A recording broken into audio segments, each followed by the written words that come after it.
புகாரே பதிவு ஆகலைங்க, எஃப்ஐஆரே பதிவு பண்ணல. எப்படி ஒருத்தனை கூப்பிட்டு விசாரிப்பேன்? சரி, ஸ்டேஷனில் கூப்பிட்டு விசாரி. பொது வெளியில் கூட்டின்னு போய் வச்சு அடித்து கொலை பண்ணி 2 நாள் வச்சு, இதுக்கு என்ன பேர்? லாக்அப் டெத் இல்லைன்றது மூலமாக யாரை காப்பாற்றுறாரு? போலீஸை காப்பாற்றுறாரா? இது லாக்அப் டெத் இல்லைன்னா என்ன சொல்லு, இதுக்கு என்ன பேர்? ரகுபதி சொல்லணும், ரகுபதி அதை சொல்லணும். இதுக்கு என்ன பேர்? இதுக்கு கேஸே போடலை, எஃப்ஐஆர் போடலை, சிஎஸ்ஆர் போடலை, எஃப்ஐஆர் போடலை, எதுவுமே போடல.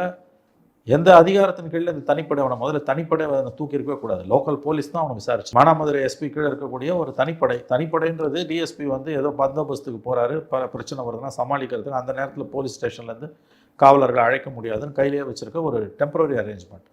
இந்த மாதிரி கேடுகட்ட காரியத்தை பண்ணுறதுக்குலாம் தனிப்படைக்கு எந்த அதிகாரமும் கிடையாது. இது லோக்கல் போலீஸு, ஜூரிஸ்டிக்ஷனல் போலீஸும் சொல்லக்கூடிய ஸ்டேஷனில் இருக்க அதிகாரிகள் தான் இதை விசாரிக்கணும். முதல்ல கம்ப்ளைண்ட் வாங்கணும், அதில் எஃப்ஐஆர் போடணும், அதுக்கப்புறம் தான் விசாரிக்கணும். எதுவுமே இல்லையே.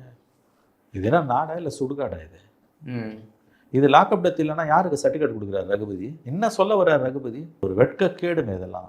லாக்அப் டெத் இல்லைன்னா இது என்ன பேருன்னு ரகுபதி சொன்னால் நல்லாயிருக்கும்.